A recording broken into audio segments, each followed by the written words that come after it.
નમસ્કાર દર્શક મિત્રો, આપ જોઈ રહ્યા છો સાઈ ગ્રુપ મીડિયા હાઉસ સંચાલિત ઝટપટ ન્યૂઝ.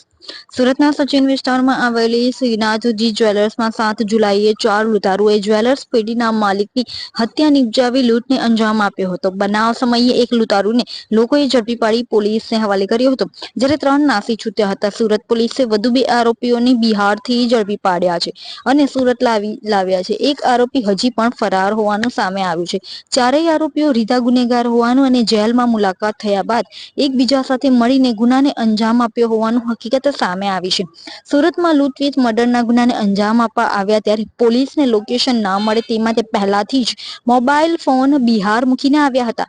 જો કે બનાવ સમયે જ એક આરોપી દીપક પાસવાન ઝડપાઈ જતા આરોપીની ચાલાકી કામ આવી ન હતી.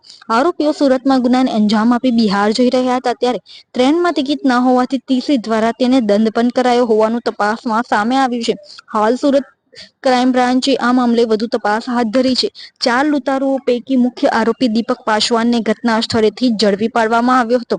હાલ પોલીસે આ ગુનામાં સંડોવાયેલ અન્ય આરોપીઓને ઝડપી પાડવા વધુ તપાસ હાથ ધરી છે. आइसक्रीम हमारे यहाँ रोज चाहिए और वो भी रिफ्रेश के आइसक्रीम मिक्स 5 से ज्यादा वैरायटीज सर्च करो, क्लिक करो, लाइफ को रिफ्रेश करो। 7 જુલાઈના રોજ સચિન પોલીસ સ્ટેશન વિસ્તારમાં એક લૂંટ વિથ મર્ડરના બનાવ બન્યા હતા, જેમાં સોનીના દુકાનમાં જે લૂંટ થઈ હતી અને એના માલિક આશીષભાઈ પ્રતિકાર કરતા જ એના ઉપર ફાયરિંગ કરવામાં આવી હતી, જેમાં એના મૃત્યુ નિપજેલ હતા.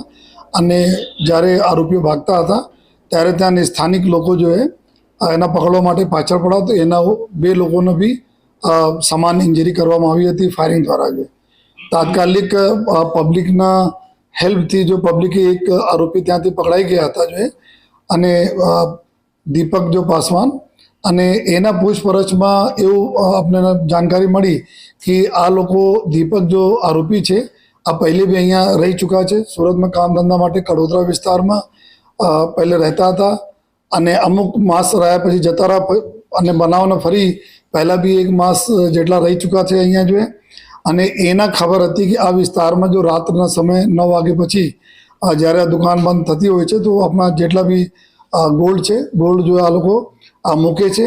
તો એના ધ્યાનમાં રાખીને આ બીજા આરોપીઓને ત્યાં બિહાર રાજના હાજીપુર વૈશાલી જિલ્લામાંથી અમુક આરોપીઓને બોલાયા અને પછી આ લૂંટને અંજામ આપે. અને જ્યારે પોલીસ એના દીપકને પૂછપરછ કરી પૂછપરછ પછી આપણે એવું જાણવા મળ્યા કે 2-3 ઓર હાર્ડકોર ક્રિમિનલ્સ છે આ કરીને ત્યાં ભાગી ગયા છે.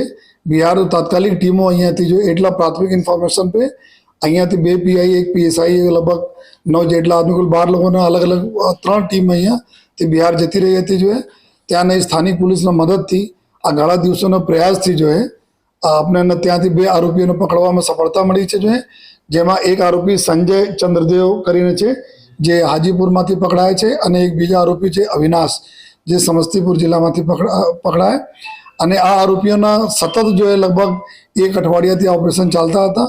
આ લોકો આપણા ઘર વારંવાર બદલતા હતા, છુપાવવાની જગ્યાઓ બદલતા હતા અને ત્યાં આરોપીઓ જ્યારે પકડાયા તો આ આરોપીઓનો બહુ સિરિયસ ગુનાહિત ઇતિહાસ પણ છે. આમાં ચંદ્રદેવ છે અને આ જેટલા બી આરોપી પકડાયા છે અવિનાશના સિવાય બાકી 3 આરોપી છે આ લોકો બેંક ડકૈતી, પેટ્રોલ પંપ ડકૈતીઓ હથિયાર વડે લૂંટ કરવાના આ મોટી રકમને ચીલ ઝડપ કરવાના નાર્કોટિક્સના કેસીસ, આ પ્રકારના કેસીસમાં બધા આરોપીઓ સંડવાયેલા છે જે અમે ઇન્ફોર્મેશન બિહાર પોલીસમાંથી મળી છે. આમાં ખાસ કરીને સંજય ચંદ્રદેવ છે પાસવાન એના ઉપર 5 જેટલા સિરિયસ ગુના આ પ્રકારના ડકૈતી અને આ પ્રકારના ગુના દાખલ થયા છે. દીપક પાસવાન છે અત્યારે સૌપ્રથમ અહીંયાથી પકડાયા હતા એના ઉપર 7 ગુના છે.